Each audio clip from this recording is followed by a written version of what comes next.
Someone is talking to you right now, and while their mouth says one thing, their body is saying something completely different. You just have not been taught how to read it yet. Here is the truth that most people never learn. Words are the most controllable thing about a human being. Anyone can say, "I like you." Anyone can say, "I respect you." Anyone can say, "I am happy to see you." But the body does not take instructions from the conscious mind. It runs on something older, something deeper, something that existed long before language did.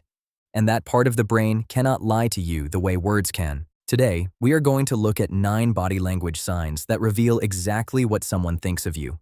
Not what they say they think, what they actually think. The first sign is where their feet are pointing. Most people focus on the face during a conversation, but the face is the most rehearsed part of the body. People practice their expressions. They know how to look interested, friendly, and engaged, even when they are not. The feet, however, are almost never managed consciously, and the feet always point toward whatever the person actually wants. If you are in a conversation and the other person's feet are angled toward you, that is genuine engagement. They want to be where they are. But if their feet are pointing toward the door, toward another person, or away from you entirely, their body is already leaving even if they have not moved yet. Do not watch the face, watch the feet. The second sign is the direction of their lean. The body moves toward things it likes and away from things it does not. This sounds simple, but it is one of the most reliable signals in all of body language research. When someone genuinely enjoys your company, they lean in, slightly forward, toward you. Their body closes the distance because it wants to. But when someone is uncomfortable, disengaged, or secretly wants the interaction to end, they lean back. They create space. They put physical distance between themselves and the situation because that is what their nervous system is asking for. Pay attention to which direction someone drifts during a conversation. The body votes with its posture before the mouth ever says a word. The third sign is mirroring. This one is subtle, and most people completely miss it. When someone likes you, respects you, or feels connected to you, they unconsciously begin to copy your movements. You cross your arms, and a few seconds later, they cross theirs. You lean back and they lean back. You pick up your drink and they reach for theirs. This is called mirroring, and it happens automatically when 2 people are in sync. It is the brain's way of saying, "I am with you. I am on your side. I understand you." The opposite is also true. When someone deliberately avoids mirroring you, when they consistently hold a different posture, a different energy, when their body never follows yours, that is a sign of disconnection. Not always dislike, but distance. Notice who mirrors you without realizing it. Those people are telling you something real. The fourth sign is eye contact, but not in the way you think. You have probably heard that good eye contact means someone likes you. That is only partly true. What matters is not just whether someone makes eye contact, it is the quality of it. Genuine eye contact has warmth behind it. It lingers naturally. It feels comfortable without being intense. But there is another kind of eye contact that most people misread as positive, prolonged, unblinking eye contact that has no warmth in it. That is not connection. That is control.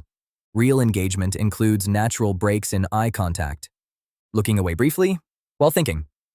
Looking back when making a point. It has a rhythm. It feels easy. If someone's eye contact makes you feel slightly uneasy without being able to explain why, trust that feeling. The eyes reveal the intention behind the connection. The fifth sign is what happens to their face when they first see you. Before anyone can compose themselves, before the social mask goes on, there is a split second of pure, unfiltered reaction. Psychologists call this the eyebrow flash. When someone genuinely likes you or is happy to see you, their eyebrows briefly rise and their eyes widen the moment they see you. It is involuntary. It happens in a fraction of a second, and it is one of the most honest signals the human face produces. If that flash is absent, if someone's face stays neutral or tightens slightly when they first see you, that is worth noting. Not as proof of anything, but as information. The first reaction is the truest reaction because it has not been edited yet. The sixth sign is how much space they give you. Personal space is deeply psychological. We protect our space from people we distrust, and we open our space to people we feel safe around. If someone consistently stands or sits closer to you than social norms require, if they do not mind your presence in their physical space, that is a sign of comfort and trust. But if someone always keeps maximum distance, if they physically position themselves with objects between you, a table, a chair, a bag, that is a barrier. Not always a conscious one, but a barrier nonetheless. The body creates distance from things it perceives as a threat or an inconvenience. It moves toward warmth. Notice where people position themselves around you. Distance is data. The seventh sign is their touch behavior, not in a complicated way. Simply this: people touch what they like and avoid touching what they do not. A brief touch on the arm during a conversation, a light hand on the shoulder, a friendly tap when something is funny. These are all signals of warmth and affinity. They are the body reaching out to confirm connection. But when someone consistently avoids physical contact with you, when they pull back from incidental touch, when their body stiffens if you get too close, that is a sign that the comfort is not there. Touch is one of the most primal forms of communication, and its presence or absence says more than most people realize. The eighth sign is whether their smile reaches their eyes. A real smile is called a Duchenne smile. It involves two sets of muscles. The zygomatic major muscle pulls the corners of the mouth up, and the orbicularis oculi muscle creates the crinkling around the eyes. Here is the important part. The orbicularis oculi cannot be activated on demand by most people. It is controlled by genuine emotion, so a real smile crinkles the eyes. It creates little lines at the corners. The whole face participates. But a social smile, the one people put on when they feel obligated to smile, only moves the mouth. The eyes stay flat. There is no warmth above the cheeks. When someone genuinely likes you and enjoys your presence, their real smile appears naturally. When they are performing politeness, you will see the mouth move without the eyes following. Once you know what to look for, you cannot unsee it. The ninth sign is how they behave when you are not talking. This is one of the most overlooked signals of all. Most people watch how someone behaves when they are the center of attention, but the truth comes out in the in-between moments. When you are not speaking directly to someone, do they still glance over at you? When something funny happens, is your face one of the first faces they look to? When you walk into a room, do they subtly orient toward you even if they do not come over? These micro-behaviors reveal real interest, real warmth, real regard. Because no one performs interest for someone they do not care about in the moments when no one is watching.